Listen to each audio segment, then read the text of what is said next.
dedicated to eastern and southern Kentucky. This is WYMT Mountain News This Morning.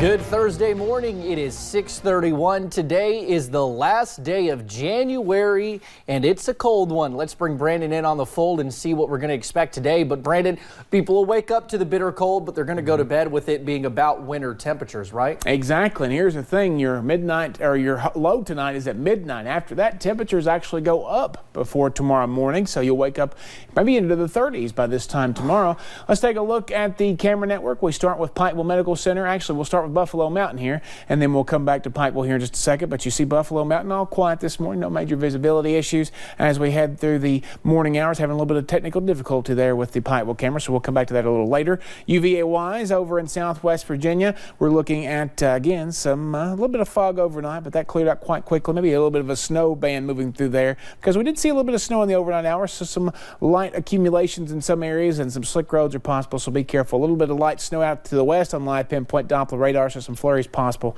as we head through the morning. The big story, as always, has been the temperatures this morning. These are actual air temperatures, below zero in Ashland, zero in Moorhead, lots of single digits across the Big Sandy back up into southern West Virginia, and some low teens into parts of central Kentucky and down into parts of the eastern half of our area, southern as well. How much of a change from this time yesterday? It was cold yesterday too. 20 degrees colder, Prestonsburg, Logan, 19 in Pikeville, 14 Jackson and Hazard, and 17 in Ashland, where they are below zero this morning. The wind speed starting to calm down just a little bit, so the wind chills are not as bad, but still a cold day after a single-digit start. We get into the upper 20s this afternoon, a midnight low, and temperatures drop. Maybe some possibilities for some flurries or some winter mix early in the morning. I'll talk more about that coming up in just a few minutes. Will?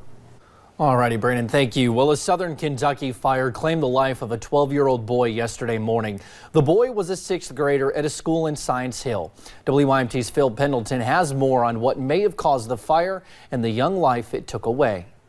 A family of four watched as their home caught on fire early Wednesday morning, but a 12-year-old concerned for his little dog that slept in the bedroom ran back in. Dogs inside that perished, and my grandson went back in after his. Didn't make it back out. A heartbroken grandfather overcome with emotion as the community asks why. I'm sure that's what most kids are asking right now, their parents at home. The 12-year-old was a sixth grader at Science Hill Independent School. Hard worker, responsible, just the kind of kid that other kids want to be around, and the teachers, our staff, just love him. And his grandfather shared with us a promise his grandson once made to him, and his tragic death means he won't be able to keep it. Smart. He told Papa, he said, I will get me a good job when I get big and take care of you when you get old. Grief counselors will help students when classes resume after the cold snap. We're going to love on them, we're going to pray for them, and just ask that God bless in the way that he can. In Pulaski County, Phil Pendleton, WYMT Mountain News. The Science Hill Fire Chief says they have turned over the investigation to the state fire marshal. The coroner has not yet released the boy's name. Well, a Buchanan County official says some homes were damaged when a mine blew out and sent water rushing through a neighborhood Wednesday afternoon. It happened in the Elk Creek community near Hurley. A county supervisor says water started rushing through the neighborhood around 12:30 and did not stop for at least 3 hours. Some homes were damaged in the incident, but no injuries were reported. Meanwhile, a meeting to discuss a proposed annexation ordinance in the city of Martin has been canceled for at least the time being. The original meeting was scheduled for today. Mayor Samuel Howell's office said that notices were sent to property owners whose land could be affected. According to the release, the special meeting was canceled so city council members could have more time to consider the proposal. Now, the mayor's office said new notices will be mailed no less than 14 days before a new meeting.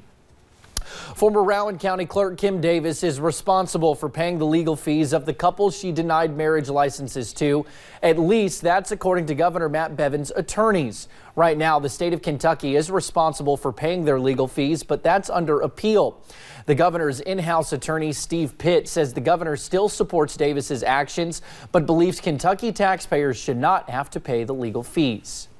Well, the new Kentucky Supreme Court justice is set to be sworn in next week. Deborah Hembry Lambert was elected in November. Her district covers 27 counties in southern and south central Kentucky. Before her election to the Supreme Court, Lambert served as an appellate judge for 4 years. Before that, she was a circuit judge for Lincoln, Pulaski, and Rockcastle counties. Well, the trial continued as Senator Rand Paul of Kentucky seeks damages from his neighbor following a 2017 attack. The jury started deliberating yesterday. Rene Boucher pleaded guilty to attacking Senator Paul at Paul's Bowling Green home. Boucher was sentenced to 30 days in prison. Now Senator Paul is seeking more than $1 million in damages.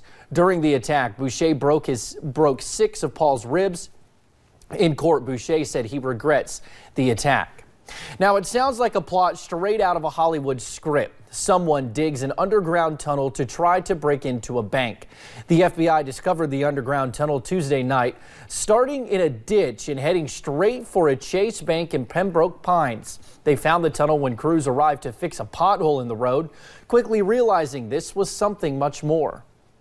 At that time, they called Pembroke Pines Police Department, who showed up, went to the wood lines, and noticed the entrance of what looked like a tunnel. Now, investigators say the tunnel is only about 2 feet wide and was apparently made with a jackhammer. They also say the tunnel did not breach the bank and no money has been stolen. Well, Jenny Wiley Theater faced a tough road last year. A financial setback caused management to make cuts and even lay off employees. WYMT's Marianne Fletcher talked with the new director in Pikeville about what 2019 holds for the theater. Jenny Wiley Theater faced many setbacks in 2018. It's been no secret we've had some tough financial times. Board of Directors President Philip Hunt says the theater is stepping into 2019 on a new foot. So we are very committed into keeping this theater alive and going. The theater helps the Big Sandy region stand apart. Talent from all across the U.S. has helped build up productions throughout the years. And now, to help steer the theater into better times, they hired a New Yorker, Robin Irwin. I was a Broadway gal. I did a big hit called Titanic, and we won 5 Tony Awards, and it was grand. Irwin is the new producing artistic director. It's a fresh start. The organization went through a series of reorganization. She says through the hard times, staying positive is key. If you look at it from the negative, then go home. While the road to recovery will not be an easy one, keeping the theater's roots is important. It's an endeavor, that's for sure. But she cannot wait to get started. There's some very exciting stuff coming down the pike. As they work to keep an Eastern Kentucky staple thriving. In Pike County, Marianne Fletcher, WYMT Mountain News. Robert Irwin says people can expect 4 main stage productions in Pikeville. Their Footlights Academy auditions for 12th Night will be held on February 9th. Coming up on Mountain News this morning, a Florida family wants to pair more Kentucky kids with loving families. Some slick spots are possible this morning thanks to some light overnight snow, and temperatures are brutal as you head out the door. I'll have the full forecast in about 2.5 minutes.